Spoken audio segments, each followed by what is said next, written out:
I want to let you in on a little secret. My entire TEDx talk was written by artificial intelligence. Actually, that's not true, and they wouldn't let me up here if it was. But notice how you felt when I said that. Were you angry? Were you impressed? Maybe some of you felt cheated. Some people think AI is amazing. Others say AI is terrifying, and some people just don't know what to think.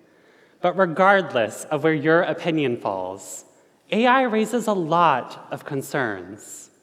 Now, I want to share something that is true. AI cost my father his job. For decades, my father worked in software testing. His job was to review code, find bugs, and make sure the systems people depend on actually worked. Then his company began implementing AI tools, and these tools could write and test code in minutes instead of days, and within weeks, he was unemployed. When he first lost his job, he wasn't angry. He actually sounded hopeful. We all figured with his experience, he would find something fast. And yet, over a year later, he was still searching. And the industry he had built his career in was disappearing faster than anyone could have expected. Job loss is one of the biggest fears people have when we talk about AI, and that fear is obviously very real. But work has always changed with technology. The way we work today is very different than it was 20 years ago. In many ways, it's better. We're faster and more efficient. Ideally, technology frees us up to focus on what humans do best: creativity and critical thinking. Another but: what happens when we start outsourcing those two? What happens when we start outsourcing our own thinking to AI? I've spent the last 4 years working with AI tools in marketing and technology. And to be honest, this is actually how I started interacting with AI. I wasn't asking it to refine my ideas. I was asking it to replace them. And when ChatGPT was first released, I too started experimenting with generating content, professional emails and admin tasks, and they were good, clear, polished, and temptingly efficient. But there was a problem. When I read them back, they didn't sound like me, because I hadn't shaped them, and yet I was using them as my own content and ideas that didn't come from me at all. People began to notice. I remember an email thread between members of our church choir. We were discussing an issue the church was facing, and I thought I was so smart. So I had AI generate a response, and I sent it. A friend of ours replied all, yes, all, to the email thread and asked, "Tyler, did you use AI to write this? Because I've never heard you talk like that." I was so embarrassed. So I tried writing on my own again. And what I realized would change everything. My writing had gotten worse. Sentences that used to come naturally suddenly felt harder. Ideas took longer to form. It felt like trying to run after spending the last multiple months in bed. AI wasn't strengthening my thinking. It was actively weakening it. And that experience led me to a Harvard study published in 2025. It was titled, "Is AI Dulling Our Minds?" I was shocked to see that researchers were asking the same question I had begun asking myself, but I was appalled at what I read in that article.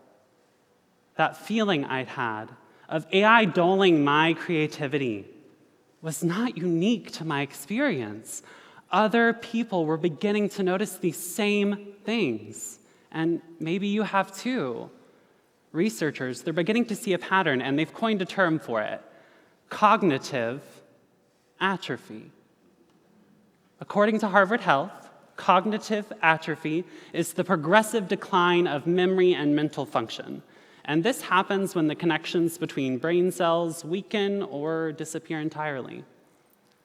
In other words, use it or lose it. And once I had the language for it, I started seeing it everywhere. Students are asking AI to write essays before they've even formed an opinion. Professionals are copying and pasting emails they've never fully read. People are generating ideas before sitting in the discomfort of creativity and critical thinking that should come first. Brainstorming? It's so last year. We have AI now. We're not asking AI to refine our thinking.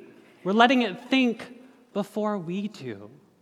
And it's not because we're lazy or incapable. AI is simply convenient. And sometimes that's enough. But if we stop to ask ourselves what the cost of that convenience really is, there's a catastrophe in aviation that illustrates this cost better than any other example could. In 2009, Air France Flight 447 was cruising normally when its airspeed sensors malfunctioned. As designed, the autopilot disengaged and handed control back to the pilots. It's important you know the plane was still flyable, but the pilots, who had grown accustomed to relying heavily on automation, suddenly had to manually correct the aircraft under pressure. Confusion set in. Warning systems flooded the cockpit, and instead of stabilizing the plane, they unfortunately crashed it. Now, this tragedy wasn't caused by malicious technology. Automation worked exactly as it was designed to. What failed was the human relationship with automation. When the machine stopped thinking for them, they struggled to think under pressure. And the scariest part, they didn't even notice that their skills had faded until the moment they needed them most. This kind of over-reliance on automation isn't just a story from aviation, though. It's already happening with AI. In 2023, Reuters released an article about two lawyers. They had submitted legal arguments written by an AI system. The cases they cited looked convincing. The language sounded authoritative, but again, a problem. The cases didn't exist, and the lawyers were sanctioned by the court. AI had hallucinated them. And this kind of hallucination isn't rare. AI systems can generate content that sound confident and look completely legitimate, all while citing sources that simply aren't real. You see, the problem wasn't and isn't the tool. The problem is how the tool is being used. Even when the ideas are original and the facts do check out, AI-generated content still all reads the same. It's like a staged house. Sure, it's clean and well-decorated, but it's beyond clear that no one lives there. But when we work with AI, the narrative shifts. AI stops becoming a replacement and starts becoming a partner. Think of AI like a college grad. Yeah, they've read more books than you, and they know how to look things up faster, and they may even bring new ideas to the table. But they don't have your experience. Sometimes we think AI has the best stats. I would encourage you to remember, it doesn't have your stats. So, treat AI like a collaborator.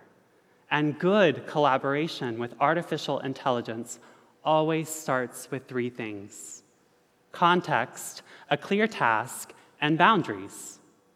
Context is what helps AI understand the situation you're working in. Without context, AI is just guessing. We actually experience this every day on our phones. When you start typing a message, your phone immediately starts guessing at what it thinks you're about to say next. It's not actually understanding the message you're typing, it's guessing based on the context it has. The same is true with AI chatbots and tools. The more context you give it, who your audience is, what you're trying to accomplish, the better it can assist you. Then comes the task. What exactly do you want help with? Do you want AI to critique an idea or simplify a complex concept?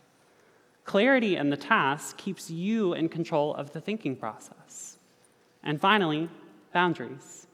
Honestly, setting boundaries with AI is a lot like setting boundaries in real life. If you don't set them, things can get really weird, really fast. Boundaries tell AI where the limits are. Claude, help me write this email, but don't use the words delighted or thrilled. I'm a person, not a press release. When you give AI context, a clear task, and boundaries, you're not asking it to think for you. You're inviting it into the thinking process. That's the difference between automation and collaboration. But there's one more step that turns this tool into a superpower. Have your AI ask you questions. Seriously. None of us can see every angle of a problem, but AI is incredibly good at identifying those questions we didn't think to ask. And when it starts asking you questions, something interesting happens. We start refining our own ideas and thinking more clearly. Suddenly, we're not outsourcing our thinking anymore. We're actively sharpening it. Something else becomes clear the more you work with these tools. AI doesn't eliminate human judgment. It actually demands more of it. Every time you use these tools, you still have to make a decision. And those decisions are happening faster than ever before, which means the most important skill in the age of AI is not learning how to prompt machines. It's strengthening the human mind behind those prompts.